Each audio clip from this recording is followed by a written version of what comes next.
Alright, sorry guys, it's been quite a long time since I made a YouTube video, but we have some Giants news to cover, so let's get right into it.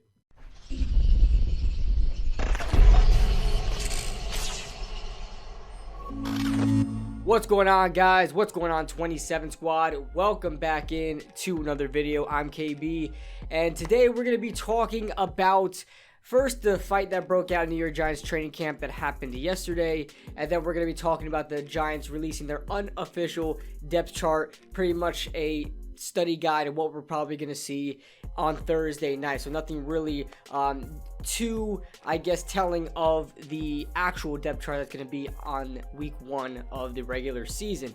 But before I get into that, guys, make sure you guys hit that like button and subscribe if you guys are new to the channel. I make a lot of Giants content. I try to get around to some regular NFL content, but the viewers don't really like to see that too much, so I try to like squeeze it in there a little bit, try to test the waters a bit. But you guys subscribe if you guys are interested in subscribing into the channel, no matter where you're from as a fan. Also, like I said, I'm not really making videos on everything that I see on YouTube. Usually if I want to have something to talk about, like that's quick, short, and simple, something I just want to get to the point on, I'm usually very active on Twitter. You guys can hit me up on Twitter at KB, at KidBlueRB27, and then you guys can also hit me on TikTok and find me on TikTok. I covered the fight more recently on there. As soon as that happened, actually, I covered it there. You guys can follow me on TikTok as well. My link tree will be in the description below, along with the other links and stuff like that. So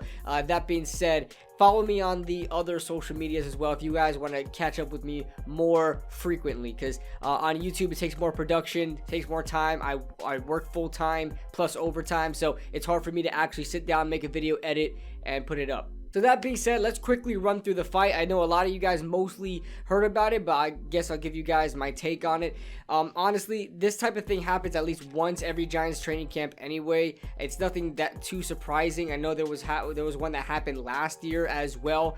In this year, it was pretty much, things were getting more physical, right? We're getting the pads on. It's been a couple of days already with the pads on, so obviously there was a lot of tension, I guess, built up, right? And it was a lot more physical this practice. They were running the ball a lot more, and of course, you guys may, on the outside looking in, running the ball just may look like running the ball, right? But you know, on the field, it's a lot more physical, a lot more, you know, hands on chest and things like that, and people manhandling each other. So that's pretty much what it was. Tensions were high, physicality was high. Saquon Barkley had this mean freaking just absolute truck of a move on Aaron Robinson, and that pretty much flared everything up. Tay Crowder went in there, and John Feliciano went in there. They went at it. John Feliciano, I believe, like almost headbutt, like put someone's head to his knee or something like that.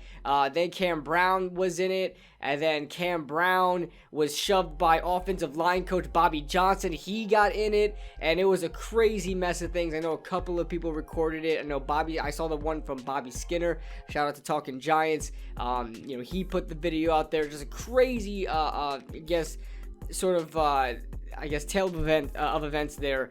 And Brian Daboll came out and said, like, you know, this is what losing teams do, and it's no coincidence that the Giants have been fighting in training camp for the past couple of years, at least one time.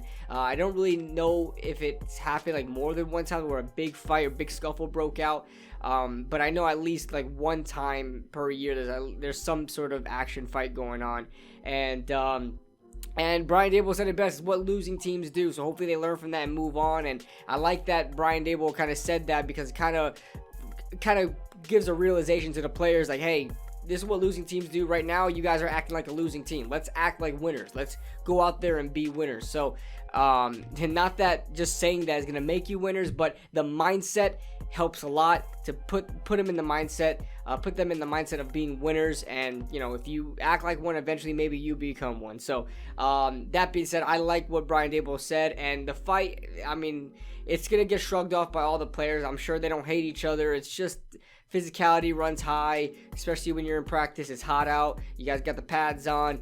People are just naturally, it's just natural instinct to these players now. They've been playing football their entire lives, so they're going to be naturally, I guess, reactive to those sort of things. that being said, let's move on to the unofficial depth chart. Like I said, there's probably going to be like a study guide for what we're going to see on Thursday, so we won't be surprised. So let's talk about the depth chart. All right, so let's talk about this depth chart. Now, on the offensive side of the ball, there's not really a lot to point out that we haven't really seen during the first couple of days of training camp. We kind of know how this depth chart is going based on who we were seeing on first team, on second team, things like that, right? So let's start off with our wide receivers. Nothing really to talk about here. Two outside receivers, Kadarius and Kenny Golladay. Darius Slayton, the outside receiver on both. Wan'Dale Robinson, the starting slot in relief of Sterling Shepard, who's still on the PUP list. Richie James, Alex Bachman, CJ Board. You know, you guys know how that goes. So let's go to tight end real quick. Daniel Bellinger is first team tight end, and it's never been any different. So I expect Bellinger to be our starting tight end when week 1 happens. Chris Myrick in there at second team tight end so far, second string. I assume this is because Ricky Seals-Jones is still out with whatever is going on with him. I know he hasn't been in practice since like day 1 or 2. So there's that. Andre Miller was having a really good camp until he fractured his forearm. So I don't know what's really the significance of that moving on in the season. So that's going to be interesting to see. I don't know if he's going to be ready sometimes in the regular season. I would assume so with a forearm. I'm just taking a wild guess here. Maybe that's like a 6 to 8 week injury, I would say. Maybe slightly less. So I don't expect him to be put on IR or anything like that. I think they'll just like rock with it and then see if he could join in during the regular season. There's that. Brightwell is the third string running back. A lot of people are talking about Antonio Williams. I haven't seen too much of Antonio Williams, but I like Gary Brightwell a lot. So if we see a lot of Brightwell during Thursday, I want to see him get an opportunity to show himself, because everybody just forgot about him and forgot about that, you know, he exists. And you know, I really want to see what I really want him to have the opportunity to show what he can do out there. Moving on to the offensive line, it's your starting O-line that we kind of assumed already. Josh Zudu is slated in as a swing guard and a swing tackle.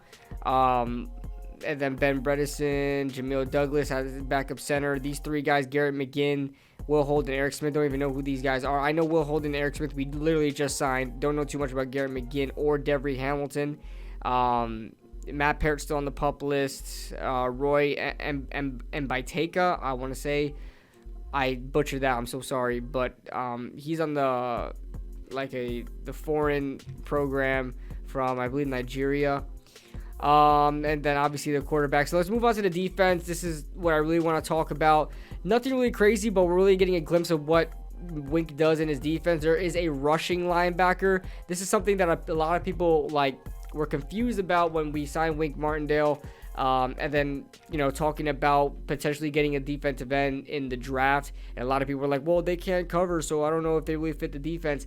The thing is with Wink Martindale's defense, he always has a rush linebacker. You look at Terrell Suggs, he was never in coverage. He was a rush backer.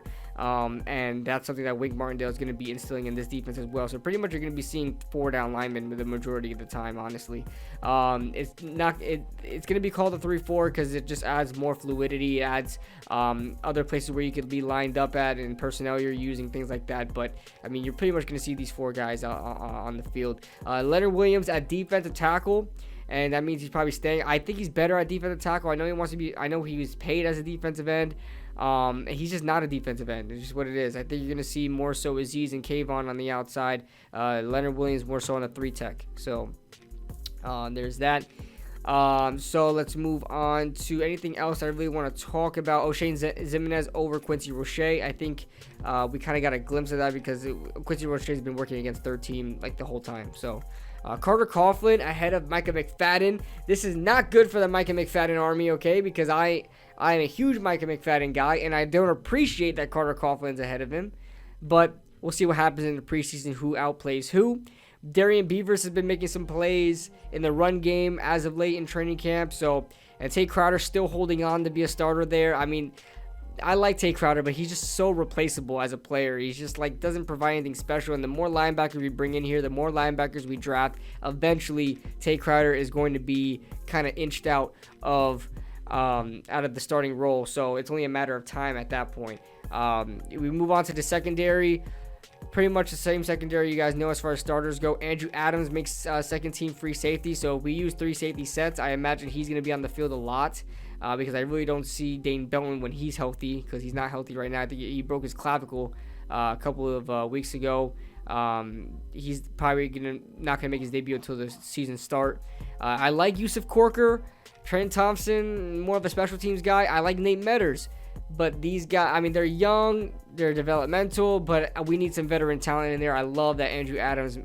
We signed him. It's one of my favorite signings so far this year.